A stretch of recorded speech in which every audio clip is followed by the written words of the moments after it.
And I think so I'll do a tiny bit on sort of at least some of the things that my lab focuses on, and then I'll go back. I'll attempt to go back a little bit and give you just a tiny bit of background so we can get to some of the more cutting edge stuff that my lab is doing. That sounds okay with you. Okay. So let's see.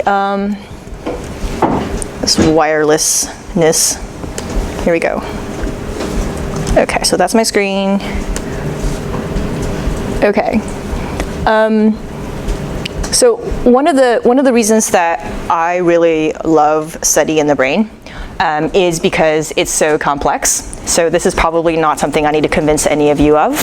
And specifically, one of the things that I find really remarkable about the brain is that it has multi-scale structures in space, so that if you look over many orders of magnitude different scale sizes, there is interesting structures happening at each of these levels of description. And so any meaningful conversation about how the brain works, in quotation marks, which is something that I think a lot of us would like to understand at some level, has to involve connecting these different levels of description. But not only does it have multi-scale structures in space, it also has multi-scale dynamics in time. And this is something that makes it particularly difficult, and that makes it different than a lot of the other more well-established things that we have, the methods that we have for studying other types of systems that don't share these characteristics. The brain is intrinsically dynamic, and to look at it on any single time scale, again, we're looking at orders of magnitude on the bottom here, is to ignore a lot of the richness and complexity of how the brain works, again, in quotation marks, whatever that means to you. And so time series analysis is kind of, in my opinion, fundamental to our understanding of the brain. And understanding methods for looking at dynamics, especially multi-scale dynamics, I think is a necessary step in order to understand a lot of these really large data sets that we are gathering. And studying each of these time scales, fortunately, there exists lots and lots of databases now, and probably growing more in the next 5 to 10 years, of people who have just put their data out there. My lab is trying to do something similar, but we haven't quite gotten there yet. And so specifically what we study are data that look like this. Squiggly lines, right? And specifically what we're looking at here, I know this is mostly a neuroimaging workshop, and so I don't do neuroimaging. I have mostly studied electrophysiological data, and this particular data set comes from a human brain that is kind of cut open like this. So what you're looking at here is the brain's at the cortical surface of a patient, and the open window there with the green stuff that's kind of holding it open is kind of like that big. Okay, and so these are patients who are undergoing surgical monitoring for pre-epilepsy surgery, and they're in the hospital for clinical purposes. So this is completely incidental research. We don't do this to anyone, but we get consent from a clinical population to get their data. And what you see there is a grid of electrodes that are stuck onto the surface of the brain. This is called electrocorticography, or ECOG for short. And each of those electrodes is a few millimeters in diameter, and they're about a centimeter center to center. So that gives you an idea of the coverage we're getting here. So we're getting a lot of the cortical surface, not all of it, but quite a bit of it. And the reason we like looking at this type of data is because I know EEG is much easier to get and much less invasive, but the signal to noise of this type of data is just much better, and you get a lot more spatial specificity. And so I choose to look at this type of data because it allows us to answer certain types of questions that are really just not very accessible in EEG when you're only getting electrodes on the outside of the skull. But in concept, we're looking at the squiggly lines at the bottom, right? It really could be anything, right? It could be climate data, a time series over the centuries, right? I mean, it could be anything. And so we're talking about these sorts of techniques in general, and there's a couple of things that I've found to be pretty useful in terms of looking at this type of data.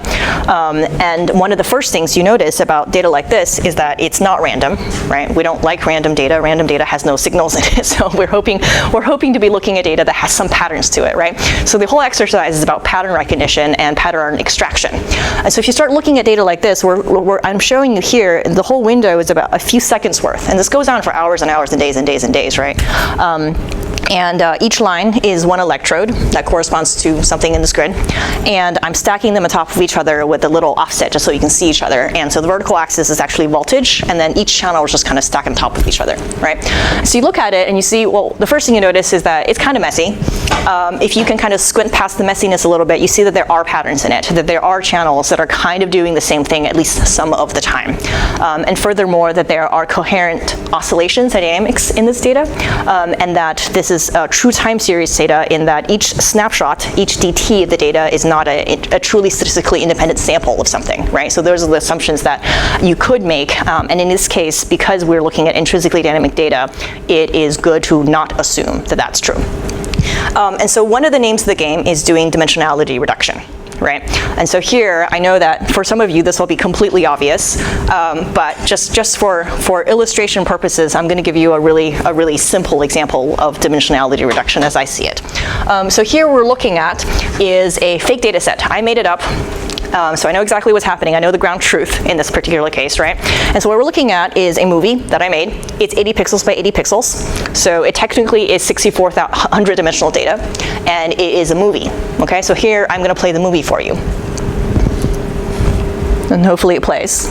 Ah, there it goes. Okay, so there are not 6,400 things happening. How many things are there happening by your human eye? Two, right? Pretty obvious if you're human just looking at a movie, there's two things happening here, right? This is two-dimensional data, not 6,400 dimensional data. So that's sort of the name of the game, dimensionality reduction, right? We take really high-dimensional complex data, in this case a time series, i.e. a movie, right? And what we want is how many things are there happening, two, and what are the two things that are happening? So what are the two things that are happening in this movie? Again, just by looking at it. This is a circle and a square, right? Again, pretty obvious. I know this, I made it up, but it's just an example, right? Added noise on top, there's Gaussian white noise on top, but otherwise it's just a circle and a square, and they're both oscillating, right? They're going in and out at different frequencies. You can see that one of them is going faster than the other. So again, the name of the game is, that's what I want, right? I want something that tells me there's two things happening, and one of them is a square, and then the other one is a circle, and they're both oscillating. That's what I want, right? Okay, so what's the first thing you do to try to get that out? What would you do? I gave you this data set, it's a matrix. What do you do?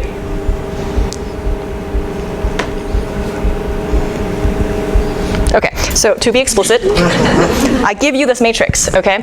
I'm gonna just attempt to pause the movie here so that I know as long as the movie is playing, you're not gonna pay any attention to me. So I'll pause the movie so you'll look at my screen. Okay, so I collect data, right? And every time I collect data, I'm going to say that the data is little x, let's say sub k. How about sub k? Okay, so this is all the data that I collect at time point k. Okay, so in this case, it's 6,400 numbers. That could be the number of electrodes you have, it could be the number of voxels you have, it could be the number of calcium signals, calcium activation signals you have in some kind of calcium imaging rig. It could be something like that, it doesn't really matter, right? So I have that many numbers, I have n of those numbers. And what I'm gonna do is I'm gonna stack them into a column vector, like so, okay? Of which there's n-dimensional data, okay? Makes sense, right? So this is x sub k, which is all the data collected at time point k, okay? So next I'm gonna take the movie, right? And let's say that I take m snapshots. So I'm going to just stack my data from every snapshot right next to each other, right? You end up with a large matrix where you have x sub 1, let's call it up sub 0, okay. X sub 1, x sub 2, et cetera, all the way to x sub m, okay? So this is my big data matrix X, and it is m by m. I give you this matrix, this is the data. And I'm asking you the question, I think this data is not nearly as complicated as it is large. How do I make it simpler? What would you do? PCA. PCA it. Okay, can you tell us what that is? Does everyone completely understand what that is, or do you think, please just raise your hand if you would like this gentleman here to explain to you what that means. So Just go ahead. I will stop asking that question.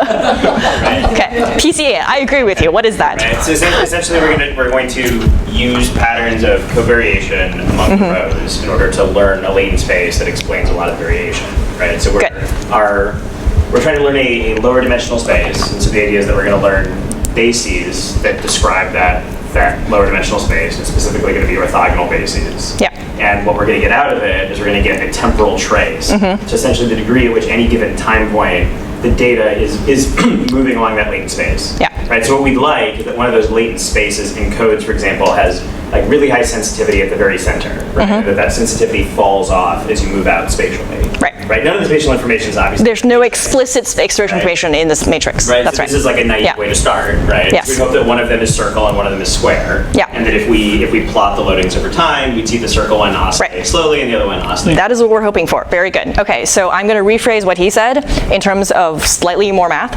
Okay, and so to be specific, what PCA is, or at least one mathematical definition of PCA, is if you took the covariance matrix of A, right? I'm not really writing math, but you know what I mean. Okay, so here's X. You take X transpose, right? And then, so this is step one, right? You don't actually want to compute it this way, but this is one definition of it. And the second thing you want to do is you want to take the eigendecomposition of this covariance matrix. Okay, so the eigenvectors of this covariance matrices are the spatial patterns that he was talking about. What is your name? Daniel. Daniel. This is what Daniel was talking about, right? So the eigenvectors of the covariance matrix correspond to those spatial patterns, right? We're kind of hoping that one of them is a square and the other one is a circle. Right, and because of the properties of the eigendecomposition, they come out orthogonal because they do, right? So each of these bases will necessarily be orthogonal to each other, which is a good thing for various reasons, and may or may not be a good thing for other reasons. So is that sufficient that we can move on? Okay, so I do this. I give you this matrix. I do PCA. Here's what happens. Okay, it worked. Now, to its credit, PCA tells us that there's two things happening, right? So if you look at the leading eigenvalues of this decomposition, you'll see that the first two eigenvalues are large, and the rest of them are kind of small. And there's a clear break in the spectrum, which tells me that there are two things going on by PCA, which is good, right? However, because of the orthogonality constraint, what PCA does is that it has mixed the two spatial things that are going on. Right? This is not surprising, it kind of just generically happens. And if you look at the time traces of PC1 and PC2, what you'll see is that again, I constructed it, right? Like they're pure oscillations. And so you'll see that the two oscillations are mixed in the temporal traces. And this is not surprising, it generically happens in PCA, especially if the two objects that are oscillating are sort of temporally overlapping in some way. Okay? So that worked kind of, right? We'd like to do a little better. What's the next thing you would try? Would Daniel like to give us another answer? Does anyone else have an idea what else they would try besides PCA?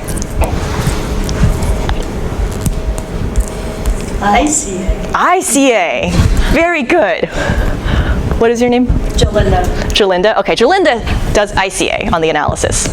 Okay. Now, ICA, without going into too much detail, makes slightly different assumptions than PCA does. So it does not assume some kind of Gaussian covariance, but is rather maximizing for a different optimization function, which you can look up on Wikipedia if you care to. But the basic analysis comes from the same data matrix. We're still working with this data matrix X here, all right? So, and this is what ICA does. Now, ICA agrees with PCA that there are two things happening. So far, so good, right? ICA does better in that it picks out that there's a square and a circle, which is very good, right? However, you see that if you look closely at ICA, that this circle, it's pretty noisy, right? And there's still a shadow of a square right here. So it hasn't completely demixed the two things that are happening on top of each other. So we'd like to do a little bit better if we can, right? And so this whole thing, I mean, Ariel asked me to come here to talk about time series analysis, and so far I've shown you two generic things that we neuroscientists love doing that have nothing to do with time series, right? Each of these techniques assumes that each of your snapshots, each of your x sub k's, is statistically independent, right? right? I'm just drawing from a bag. And that's obviously not true in this case, right? There is a sequence between every frame and the second frame and the frame after that that is meaningful. And so one of the things that I've been working on is developing this technique that I call dynamic mode decomposition, which is actually closely related to the PCA that takes the temporal sequence of the images into account. And what that gives you is a better separation of the spatial pattern, so you get something that is a square and a circle, just like you think you should, because I made it, that's the right answer. And furthermore, another thing that kind of pops out of the algorithm sort of by itself is the frequencies of oscillation, right? And it's a way of doing this dimensionality reduction where instead of just getting spatial modes, or just getting temporal modes, you get coupled spatial and temporal modes by taking the sequence into account. Right, so I'll tell you about what that means in a little bit, but I want to give you a preview of what sort of we're getting at. Yes? Does it make assumptions about the stationarity of the frequency? Yes, it absolutely does, and we'll get there in a little bit. So I'll tell you the generic sort of linear version first that does not deal with transients, and then there's some fancier stuff you can do on top that does deal better with transients, but they were walking into areas of current research in terms of the applied mathematics of it. Make sense? Okay. Okay, so just one more note. I did not make up DMD. DMD was invented. Actually, like all good algorithm, it's been invented independently many times in history, with people calling it totally different names. Okay, there was something called linear inverse modeling that was developing atmospheric sciences at least 2 decades ago, and it really is mathematically equivalent to what this thing is, but they called it something else and they didn't use it for the same reasons. So the version that I'm using as an algorithm, we call dynamic mode decomposition, and it comes out of the fluid dynamics literature. So these are physicists who study flow of fluids, like water or air, past an object of some kind, right? Like an airplane wing, right? So a lot of these people kind of think about airplanes and how they fly and how do we make them fly better and stuff like that, right?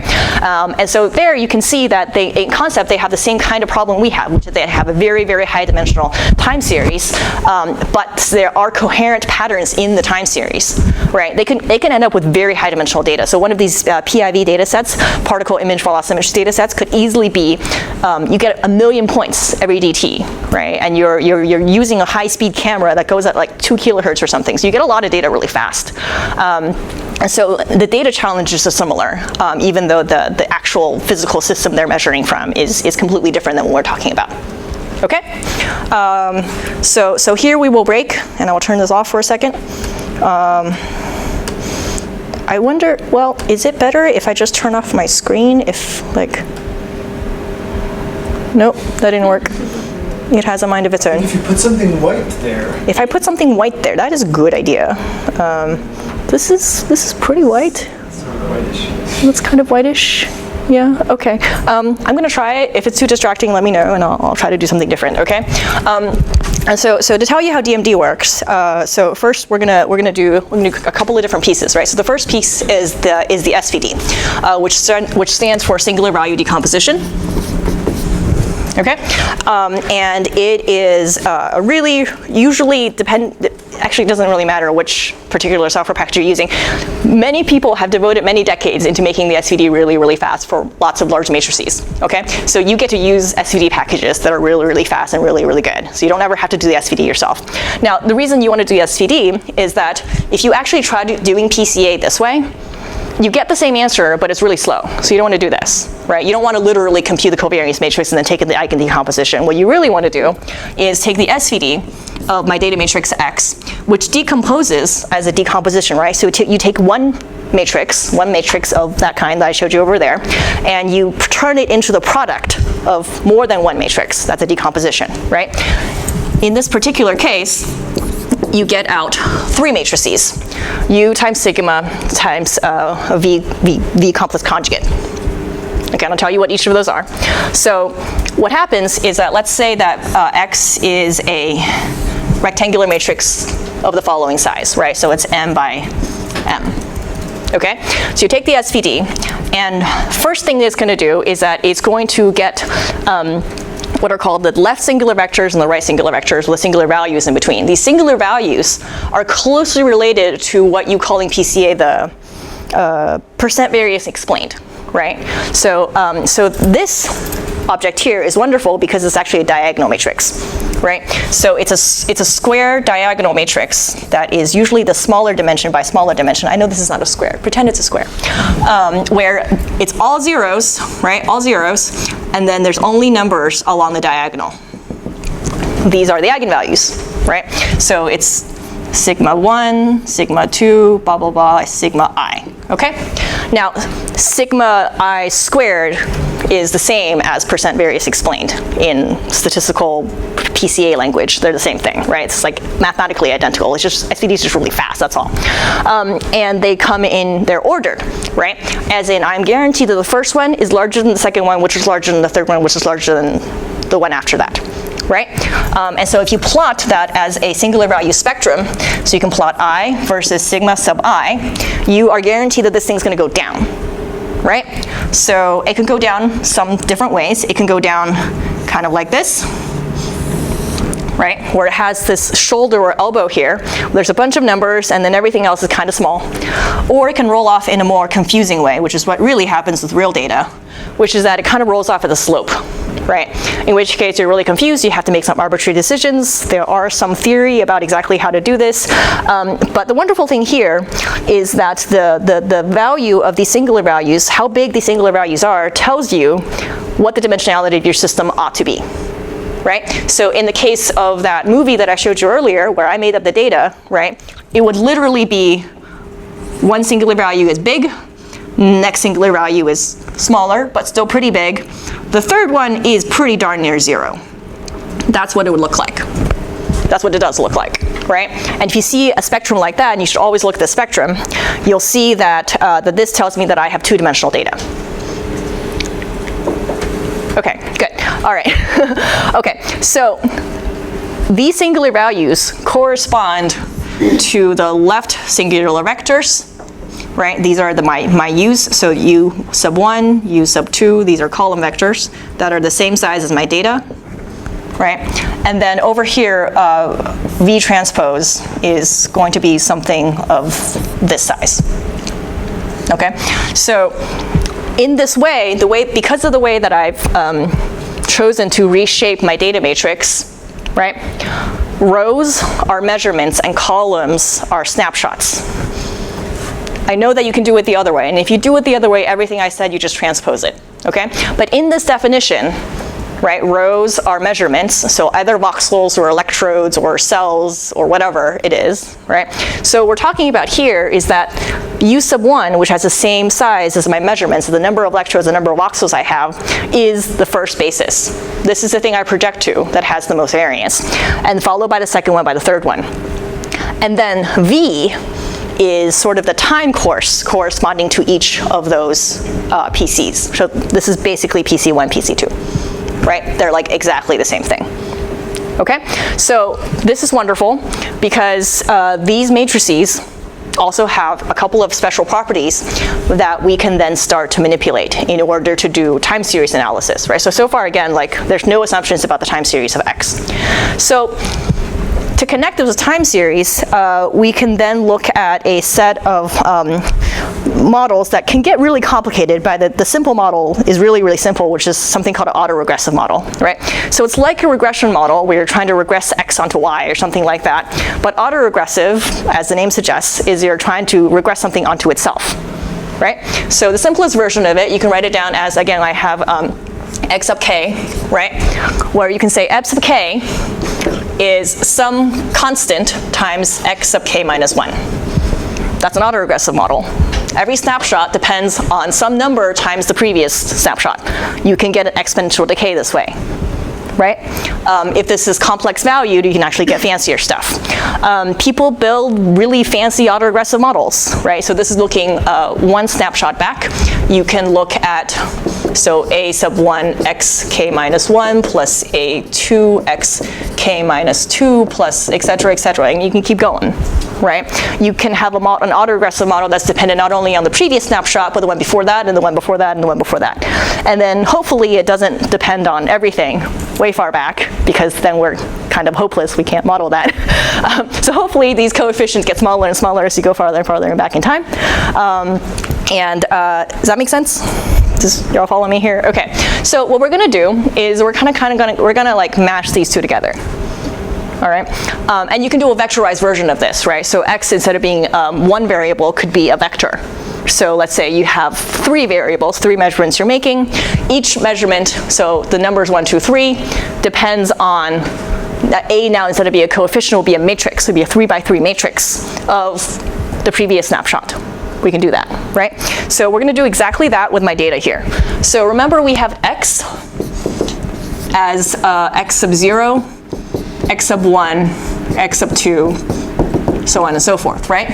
So what I'm going to do is make another matrix I'm going to call y, and it's exactly the same as x except shifted over by one column. So we're going to do x sub 1, x sub 2, x sub 3, etc., etc. Okay? Nothing fancy here, right? But what you've done now is that there is a column by column relationship where I move forward by 1 dt. Okay? So I then make a similar, yes? Is it triggered by 1, or did x0 go to the end? What happened to x0? It becomes 1 smaller. Oh yeah, good point. So it's m minus 1 here. Okay. Right, and the next like is x sub m, right? So you maintain the column-wise dt relationship. Okay, and yeah, exactly. So your data matrix becomes 1 snapshot smaller. And if you have multiple experiments with gaps in between, you can simply concatenate it. Right? Because all that matters here is that I have a column-wise relationship. It doesn't really matter whether the relationship is this way. I can shuffle both of these matrices column-wise. As long as I maintain the pairs, everything's fine. Okay, so if you have multiple experiments, you literally just concatenate it, and it works fine. You technically don't even need evenly spaced DTs, right? You just need the pairs to maintain a constant delta t. So I can say, like, I'm going to take my measurements randomly in time, but every time I take them, I will take them in pairs. I will do snap, snap, and then wait some random period of time, and then snap, snap, and then do it again, right? And I can make those the columns of x and y, and that works fine. Okay? Because fundamentally, all I'm trying to say is y equals, or at least approximately equals, a times x, which looks exactly like your simplest autoregressive model. So you would just censor x if you did have gaps in your experiment, right? Because like the last element to the block. Yeah, exactly. Like it doesn't have a corresponding next dt, right? Then you just kind of chop it off. Shows up in the other. And it shows up in the other one. Yeah, exactly right. So it makes the same assumption as your simple linear autoregressive model, right? Where A is now a square matrix, which is m by n. So n is however many measurements you have. Okay? And if n is really large, like I said, in these experiments, oftentimes it could be hundreds, thousands, millions of measurements you're taking every snapshot. A could become very large. Okay? So here's where it diverges from most of these statistical autoregressive models. Because in the autoregressive models, we're really trying to solve for A, right? We want to know exactly what A is. Now, if you take the perspective of dimensionality reduction and the SVD perspective, you're looking at this and you're like, well, I don't actually want to know A, right? My data has 6,400 dimensions, but there's only 2 things going on, right? This A, for that movie I showed you, is 6,400 by 6,400. That is a lot of numbers I'm trying to fit, but there's only 2 things going on. Okay, so I should fit like a 2 by 2 matrix, not a 6,400 by 6,400 matrix. That's what I really want, right? I'm hoping my data is simpler than it appears. I always hope my data is simpler than it appears, because otherwise I don't understand anything. Okay, so I have this relationship that I'm going to assume for now, right? And the way I'm going to solve it is I'm going to look at this A, and I'm going to thought to myself, I don't actually want to know A. I don't care what A is. What I want to know are the leading eigendecomposition of A, because that actually tells me everything I want to know about the dominant dynamics of the system. Not the little things, not the little noisy things that are going on in the background there, right? Not all the noise that I added on top. I want to know the dominant dynamics, and it should be the leading eigenvectors and the leading eigenvalues of A. Okay, so what I'm going to do is I'm going to try to compute the eigendecomposition of A without ever computing A itself. Because A could be really large, right? A could be gigantic. A could be too big for my RAM. And if I have a matrix that's too big for my RAM, I really, really don't want to do an eigendecomposition of a gigantic matrix. Furthermore, I hope I don't need to. Okay, so the derivation goes the following way, right? So I start with the SVD, where is x equals u sigma v. Okay, so I take my x and I decompose it into the product of those 3 matrices, which have well characterized characteristics. And so I plug that x into here, right? And I say y equals a times U sigma V star. Okay? So next what I'm going to do is I'm going to multiply on the left by U star. So just bear with me, I'm just going to do it, okay? So it's U star Y equals U star A, U sigma V, okay? All right, now I have this object here which is kind of curious. That object, because of the properties of U is a unitary matrix, which doesn't really matter exactly what that means right now. But what it turns out is that if you take this object here, U star times A times U, I'm going to call it something called A tilde. I'm going to name it that. It's defined as that. I'm just going to call it that, okay? The eigendecomposition of A tilde is going to have the exact same eigenvalues as A. Okay? Now, because the U is from my SVD basis over here, and I have this wonderful property of the singular values decaying, right? So they're always going to get smaller, and it tells me how many dimensions I actually need. So here, I'm going to look at this, I'm going to say, I need 2.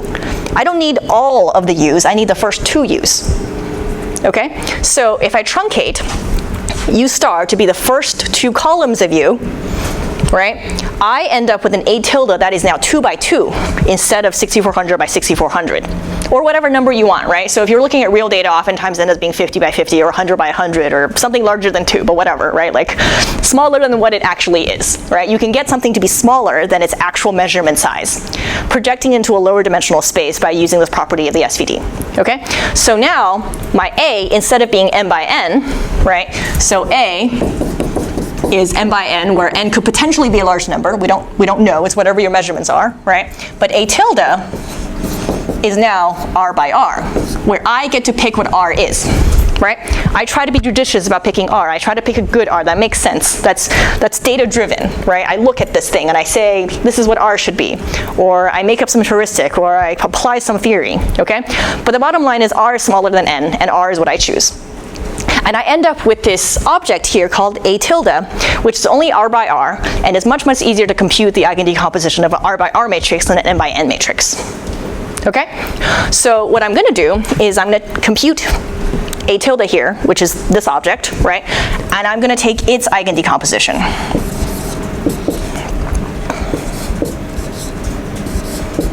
Okay?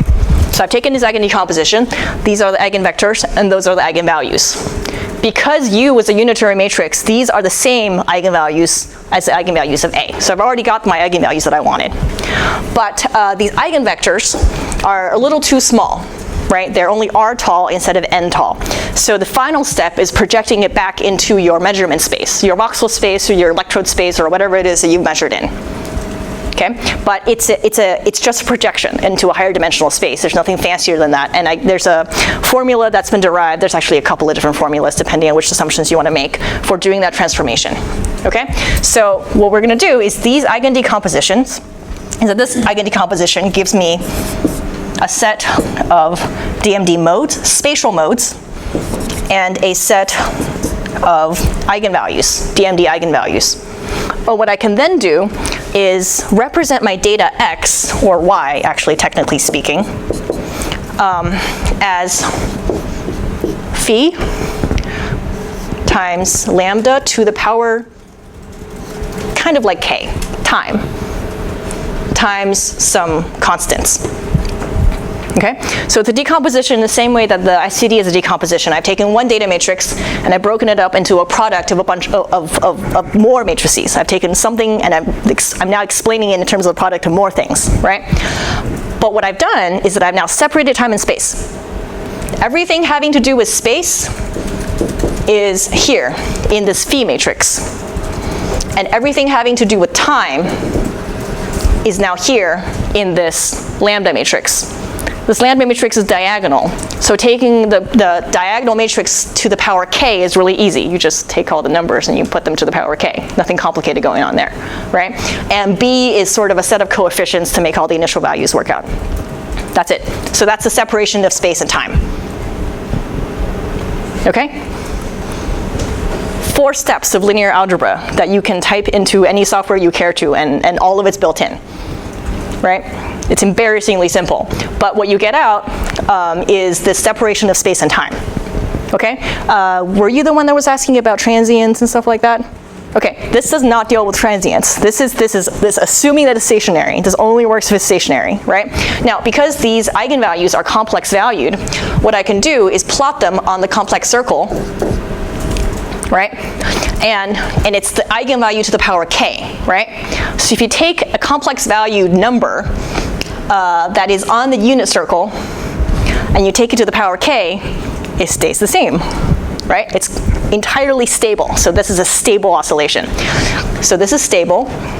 If it's slightly inside the unit circle and you take it to the power k, it's going to get smaller, right? So you get exponential decay. If it's outside the unit circle and you take it to the power k, it's going to grow exponentially, right? It's going to blow up in finite time, which is bad, but we're not looking for infinite time prediction here. We can just go a little bit at a time. And if you look at the phase of these eigenvalues, look at the theta here, it tells you about the periodicity of the oscillation, right? Just a property of taking complex values to the power of k. K being something about time, like time steps or something like that. K will be like time snapshots in your experiment. Okay, so what I can do is I can look at something that's kind of like the power spectrum of the FFT, right? So you have power spectrum, you have something that is, frequency, usually in hertz, and power. Okay, so when I talk to my neurologist collaborators, this is what they want to see. They do not want to see powers of complex numbers and eigendecompositions. They want to see power by frequency, right?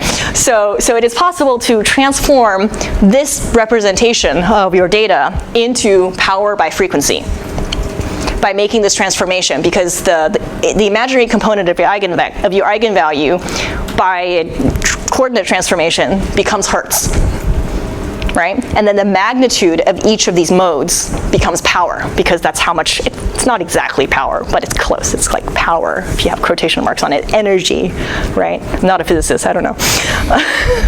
Maybe you guys are physicists, I don't know. Okay, does that make sense? Okay, that's sort of it. I can show you results, and I can sort of show you more pictures to build a little more intuition, but that's sort of it. So this is something that basically it brings together dimensionality reduction by a PCA or SVD, which everyone uses for everything, with a perspective of using power spectral analysis by the FFT. And it makes it so that you can kind of do it all at the same time by doing coupled spatial temporal analysis. Any questions about the board? I think I may have to erase something to show you more pictures. Yes? Can you just describe how you visualize phi, or like what the visualize? Just I just got lost in the dimensionality. So no problem. Size of phi and how can I interpret? No problem. I will tell you the size of phi, and then I have a couple of pictures plotted out to make that a little more explicit. So the size of phi it's going to be a rectangular matrix of n, the number of measurements you got, and r, the dimensionality of the system you've chosen. Okay. So each of these is going to be a mode, right? Which it's like a PCA mode, except not, right?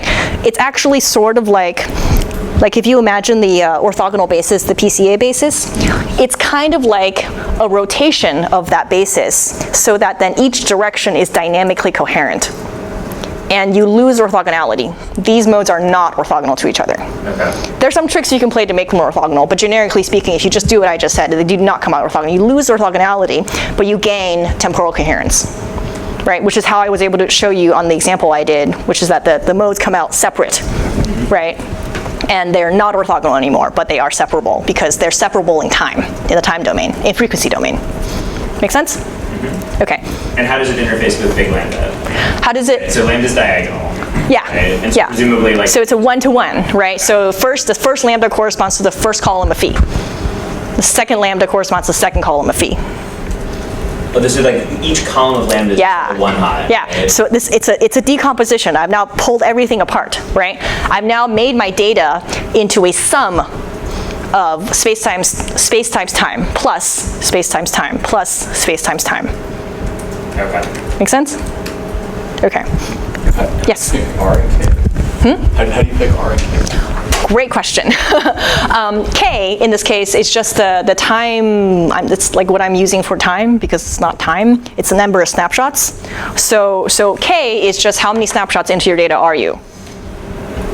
Right? So it's like, it's the time index, right? So if I have 300 snapshots in my data, I can reasonably say that I can do K equals 1 to 300. Right? You can plug in 350 into this formula and it will spit out an answer. You're not guaranteed that this answer will make any sense, right? Because you can make temporal predictions, but the temporal predictions tend to be not very reliable in long term, right? Because the stationarity, if it truly is completely stationary and your data is reasonably clean and you've denoised it and everything, then you can kind of predict in time, but generically speaking, you cannot. What you can do is predict a little bit in time, right? You can plug in, I start out with data that has 300 snapshots. You can plug in 302, right? And it'll be reasonably close to the data you fit and be something that's consistent with that. So you can do that. That's how you pick K. How do you pick R is a very good question. That's more of an engineering question, right? So there's a couple of different things that you can do. One of them is there's these heuristics that people use for PCA that you can use, right? 95% variance, explain 99%, whatever it is. You pick a threshold, you can pick that many modes, right? And it turns out that this is actually pretty important for the fidelity of this reconstruction. If you pick too many, if you pick R too big, it'll actually completely overfit your data and the model comes out terrible. Okay? If you pick too small, then obviously it's too small and it doesn't have enough modes to reproduce all the dynamics you observe, and it's also terrible. So picking R is actually a really important part of the, the engineering part of this algorithm, right? So there's a couple of different things you can do. You can do the arbitrary thing, which is 95%, 99%, whatever it is you want, right? There's a paper by Gavish and Donahoe where I think it's 14. I'm going to go with 14.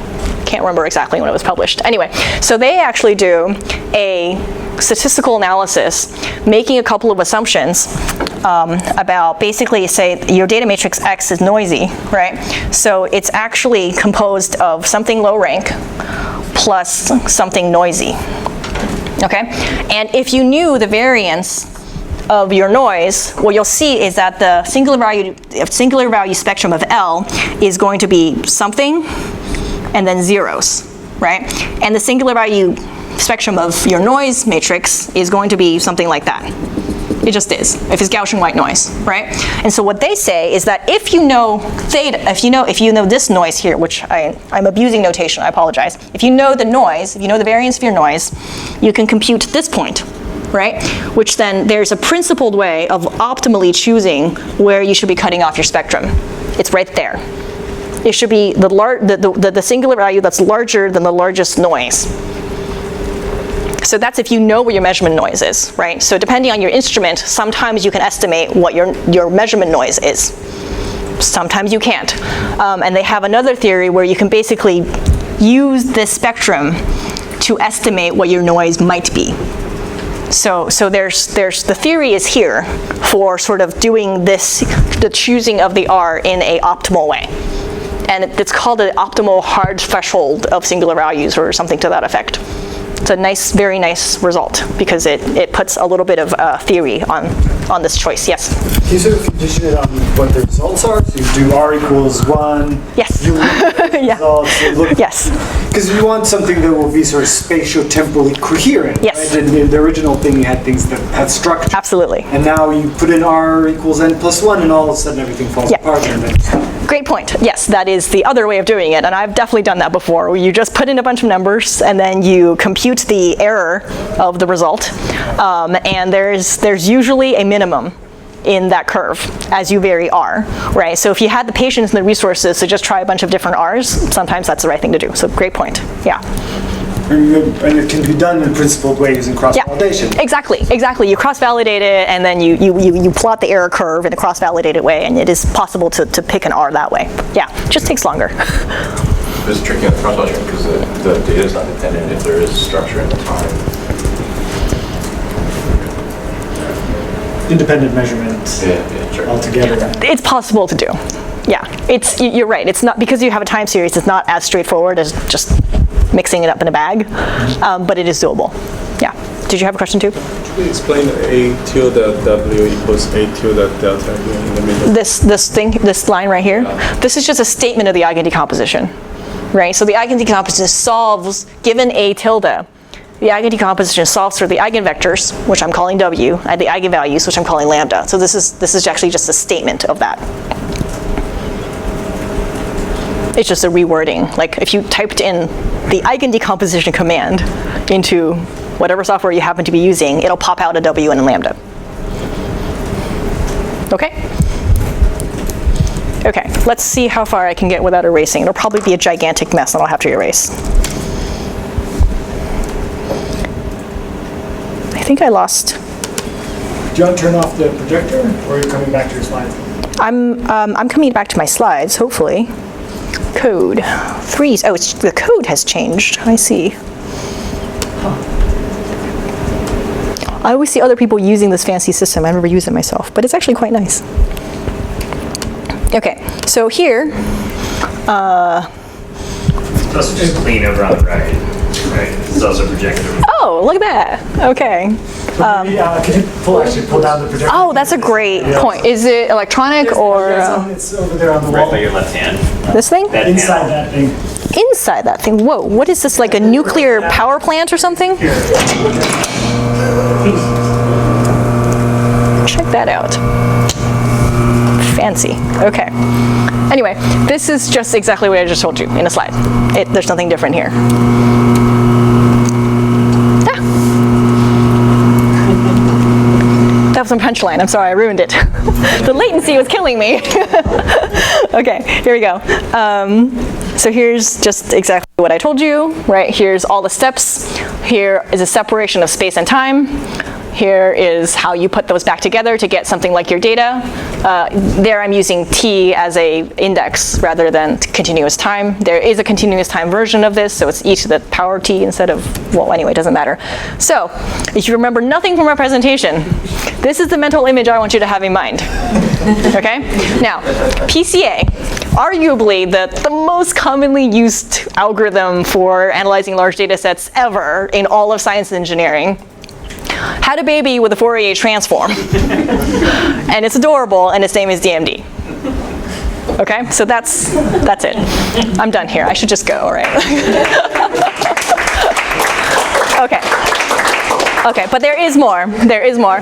So you start doing this for reals on real data, and it just gets messy. Okay, and one of the things that gets messy is that sometimes you don't have enough data for what you want to fit, right? And so when that happens, you actually play this trick, which is called shift stacking, or otherwise building delay coordinates.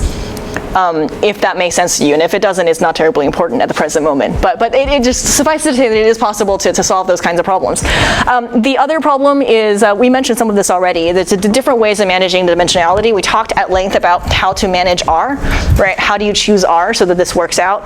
The other thing you can do is actually use a sparsity promoting algorithm to solve for a sparse representation of this. Right, where you basically, these are the coefficients that tells you the relative contributions of each of those spatiotemporal modes. And if you basically solve for this with the usual L1 constraint on those coefficients, you'll get something that's sparser, right? Just keep turning the knob, it'll get sparser and sparser. It'll get shittier and shittier, but it'll get sparser. So you can do that. Okay, so, and this is kind of literally what it looks like for a tiny slice of ECOG data. From like electrophysiological data. So you'll see what happens is that these the spatial modes and the eigenvalues are actually complex valued, right? So they have these two components, and they're a little bit hard to visualize, but you can kind of visualize them as absolute value and phase. And so and here is the spectrum I was telling you about, where you know if you had to talk to a neurologist, you better change your coordinates. You're talking about hertz instead of imaginary components of eigenvalues, right? Because they'll stop paying attention to you immediately. Okay, so here's a question that was asked earlier, which is how do you visualize these fees, right? So here is, for this data, literally what that is, okay? So what I've done here is, here's a little snippet of data where there's time, some few hundred snapshots, I don't remember what, and electrodes, some tens of electrodes, where the heat map tells you about some arbitrary it's voltage, but it's some kind of like an arbitrary coordinates, because arbitrary units, because I've normalized them. Okay, so you see stuff that's oscillating in and out, and there's a ton of noise, right? And so what you do is you separate it into all of the space stuff and all of the time stuff. And they come in pairs, right? They don't interact. You've sort of separated them. So every mode has a spatial component and a temporal component. So it's literally this pattern in space, right? I can give a weight to each of my electrodes times they're oscillating at this frequency and at a slight exponential growth, right? And then this one, it's this pattern, right, where it's those electrodes, or a little cluster of electrodes there that are kind of more higher amplitude, times that frequency of oscillation with a slight decay, and so on and so forth. Does that answer your question? Okay, great, awesome. Okay, so it gets a little bit fancier. I'm just gonna spit at you here, and if this part doesn't make sense, it's like it doesn't matter. This is sort of more stuff on top if you care about it. One of the things that happens, it turns out that there's actually a systematic bias if you use the algorithm that I just showed you, which is now behind this board. Okay, and the reason it has a bias, if you think about linear regression, we're just doing regression, right? We're doing a regression on the dynamics, so it's just like an autoregressive model. And so what you're doing is that you're fitting x sub k to x sub k plus 1 pairwise, right? So every snapshot to the next snapshot. Okay? So if you do linear regression, what is the thing that you're minimizing? You're minimizing the root mean square error of everything and how far it is vertically to the line. So I'm solving for this line here, right? And the thing that I'm minimizing is the distance between every point to the line, vertically. And if you think about it, that's actually wrong. You don't want to do that, because this unfairly biases the Y matrix as opposed to the X matrix. What I actually want to do is minimizing this error, right? The diagonal distance to the line.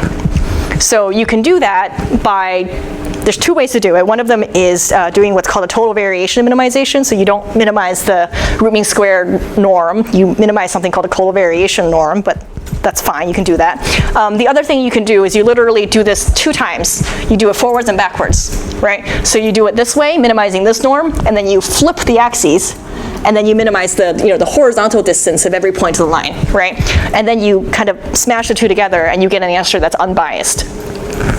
And Effectively predicting the past. Exactly. So you run it forwards where you're trying to go forward 1 dt, and then you run it backwards where you're trying to predict backwards 1 dt, right?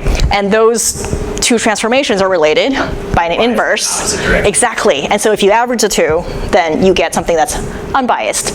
And so if you do that, what you see is that the generic DMD I showed you behind this board systematically has a bias towards the inside of the inner circle, right? So this triangle here is what it should be.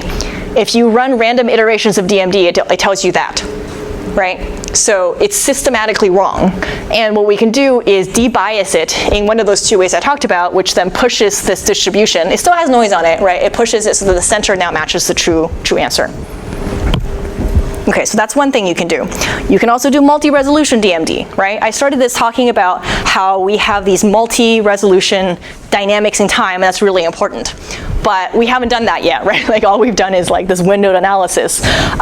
So if you want to capture orders of magnitude differences in scale of time, so you want to do something like, okay, I have a ton of data, I have like a year's worth of data, and so there's seasonal variations. And then if you look in every month, there may be monthly cycles. You look in every day, there's daily circadian rhythms. You look in every hour, there may be more oscillations.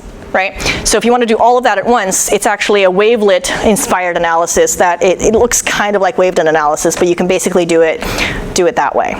I'm going to attempt to reconnect to the server because the code has changed. Playing catch-up. Yeah, maybe it is on the hour. Yeah, it's 5. Good observation. Okay, so you can do that. Okay, so you can do that, and then you can do that by you come up with something that I call the DMD fingerprint, but that's more stuff that is ongoing. Now, then you come into nonlinear dynamics. So you have to do anything that is transient, right? Because everything I've said is a linear analysis, and if you have a transient where you have a signal that's silent, and then it comes on and does something, and then it turns off again, and you do what I just told you, it won't work. Right? It'll do its best, but it's going to do terribly. Now, one of the reasons that DMD is really cool is because it's related to this really old paper from 1931 by B.O. Koopman of an object that came to be known as the Koopman operator. He did not call it a Koopman operator. Most people don't call their operators by their own names, but decades afterwards, people dug this work back up and they started calling this thing the Koopman operator. Now, the Koopman operator is this funny thing where, I'll just say it, and if it doesn't make sense to you, don't worry about it. If it does, it might be something you would like to go look into. So what we're talking about is a linear dynamical system. Now, what if fundamentally you have a nonlinear dynamical systems, where you have some terms in your truth, like let's say you know the truth, you know the physics of the brain, right? We don't know the physics of the brain, but suppose that it exists, right? Where in some coordinate system x, I can predict every snapshot k plus 1 as some nonlinear function of k sub x sub k, where f is nonlinear. Who knows what it is, okay? Now, this is really difficult because we don't like doing this kind of thing, right? Nonlinear analysis is really difficult. Now, what Koopman said is that there exists a set of observable functions, let's call them G, right? Where if you transformed all of your data, it's kind of like the kernel trick in machine learning, if that makes sense to you. So it's kind of like that, right? So if you had these kernels G, right, these Koopman kernels, you can transform your data X and project it into these observable space where there is a linear operator, the Koopman operator, that takes you from every snapshot to the following snapshot. But there's no such thing as a free lunch. These Koopman eigenfunctions G are extraordinarily hard to find. You kind of have to use the Feynman method of solving these problems where you write it on the board, and you stare at it, scratching your head, and you write down the answer. Okay, we're working on making that more machine learning-ish, where there's an algorithm and you kind of turn the crank and it spits out an answer that makes sense. But the state of the art right now is that you just have to be really smart and you have to be able to write down these eigenfunctions. But working on it, okay? And then the trade-off there is that you get something that instead of being finite dimensional and nonlinear is now infinite dimensional but linear. Okay? We don't like dealing with infinite dimensional operators. My computer does not like dealing with infinite dimensional operators. So what you really want is some version of this Koopman analysis where you can augment the dimensionality of your space by using these nonlinear kernels G, and you really can't, there is a kernel trick in there where you can actually compute it in exactly the same way as you do the kernel trick. But then you can truncate this basis. So instead of being infinite dimensional, it will be merely high dimensional. And if you can find the appropriate high dimensional space to transform your data, everything becomes linear again. So that way I can solve for this K, Koopman operator, by using DMD as an algorithm. Right, so I turn my data into some higher dimensional kernel space, right? And then I can solve for DMD again, which then takes me from every snapshot to the following snapshot. And this mathematical connection gives us some hope that it is possible to do this analysis for even nonlinear systems. That part's not quite worked out yet. Some people think they have the answer, we're talking about it. But that's sort of one of the directions it's going, right?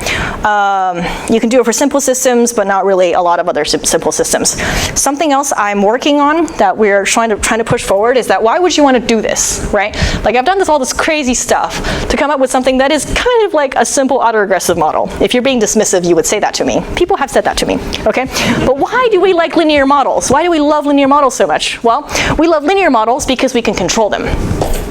Okay? Not only are they a nice description of the data, we have a large toolbox from control theory of how to control linear systems.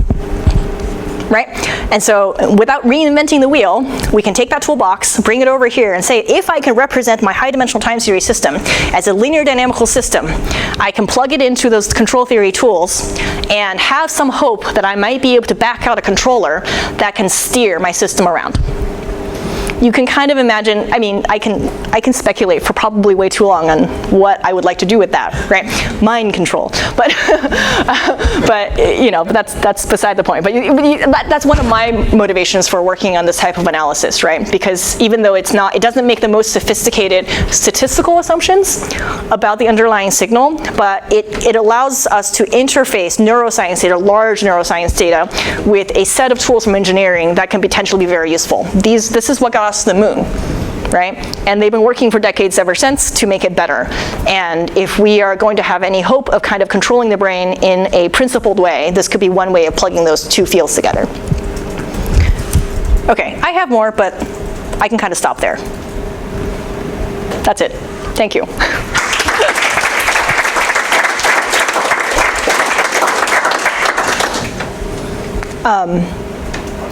I'm happy to talk if you guys have any questions. We can do more math, we can code, I mean, I don't know. Or we can just all go if we all want to. Is this the Explore Seattle Day?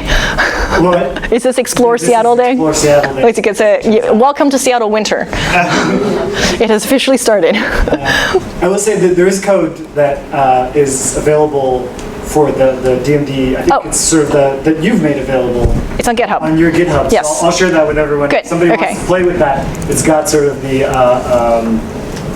basic, at least the basic. It has the very basics. It doesn't have any of the fancy stuff I showed you later, but it has, the stuff that's on the board. So yeah, so you can go through this linear algebra as it is written in, this is a MATLAB code you have there, and it's sort of very clear to go through and see what are all these operations. Right. So I'll share that. Thank you. So, and if any of you, I know this is kind of an intense week, you're trying to do a lot in 1 week, and I know that it is mostly a neuroimaging workshop, and I will self-admit I've never worked with neuroimaging data before, although I would like to at some point, Aria. But if any of you want to talk about using anything like this for any of the things that you would like to do, I'm around, so I'm happy to talk. So it's just one thing with your decomposition, right? You're separating space and time, and you're taking advantage of the fact that there's like distancing in time, right? You have dt, right? Yeah. One thing that, as I understand it, you're not taking advantage of is distancing in space. Correct. Right? Particularly if you have, even like with the ECOG where it's on a 2D lattice, or neuroimaging data where it's in a 3D space, you're learning more about it, you can like project it to a hypersphere. Or some sort of like standardized topology. Are there ways that you can integrate information about spatial neighborhood and adjacency, like with a regularizer, or? Yeah, you can imagine doing that. I have not heard of anyone doing that.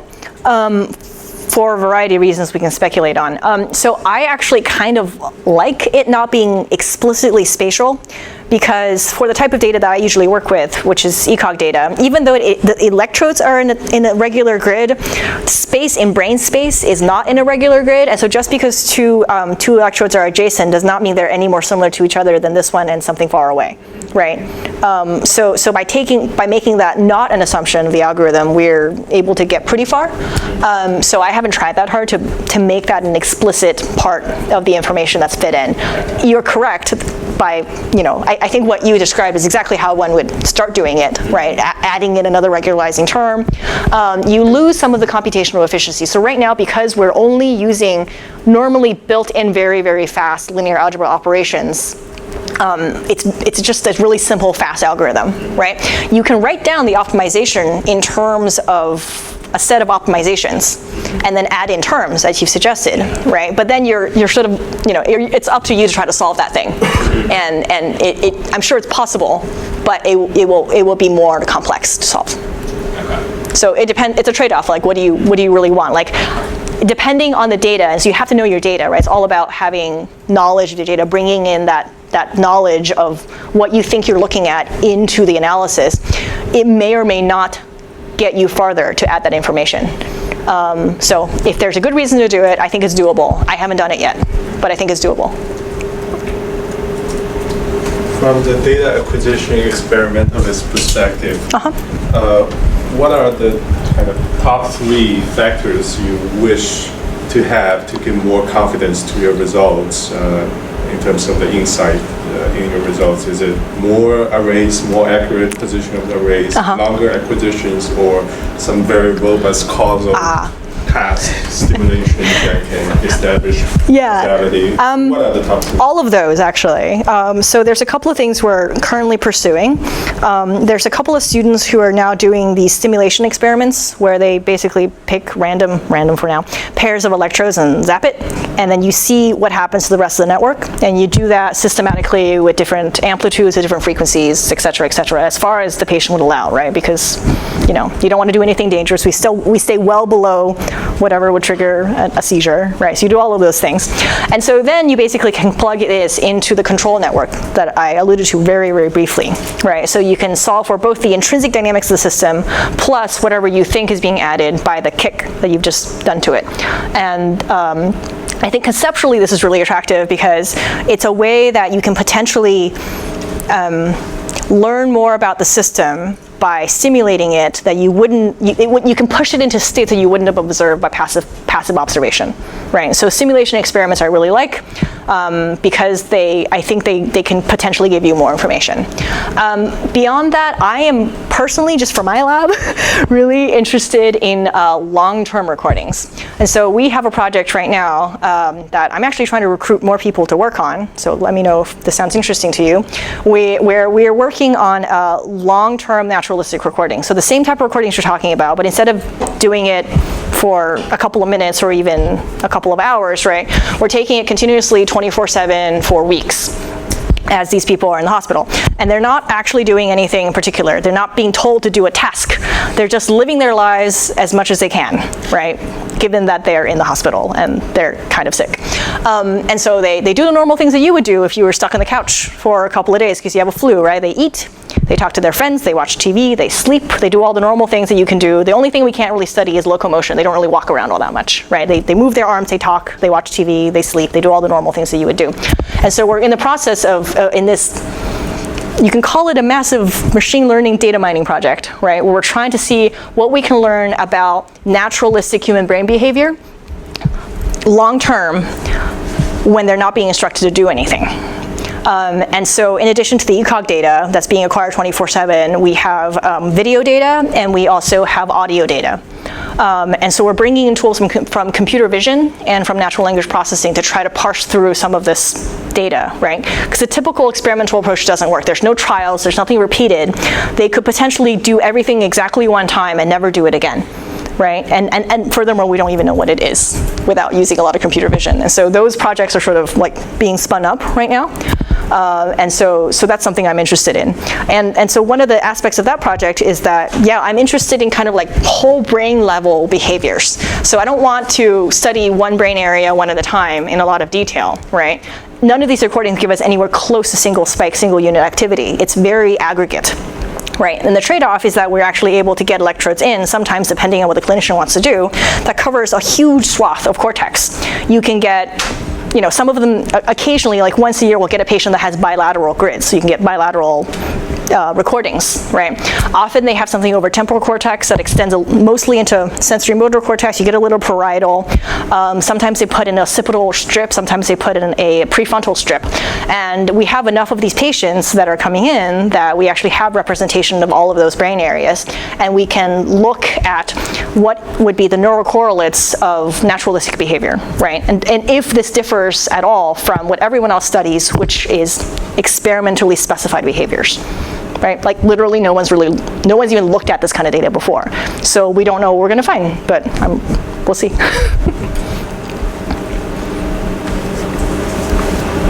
you guys do windowed approaches too? If you know that you don't want to look at least a certain frequencies or certain dynamics? Yeah, so most of these are windowed analyses. So large sets of sliding windows that are continuously running on the cloud for a very long time.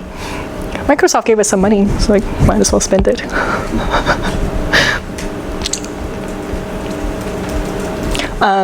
So I think that in concept is something that I think the fMRI literature has looked at to some extent, at least more than electrophysiology literature, I think, of scientists who are sort of interested in more naturalistic behaviors and what one does without being explicitly instructed to do so. And so we're trying to kind of make a complementary approach because our subjects are not in a tube and we have much longer recordings, right? So there's just a different set of questions that one can ask. Okay. Awesome. Thank you. Thank you so much.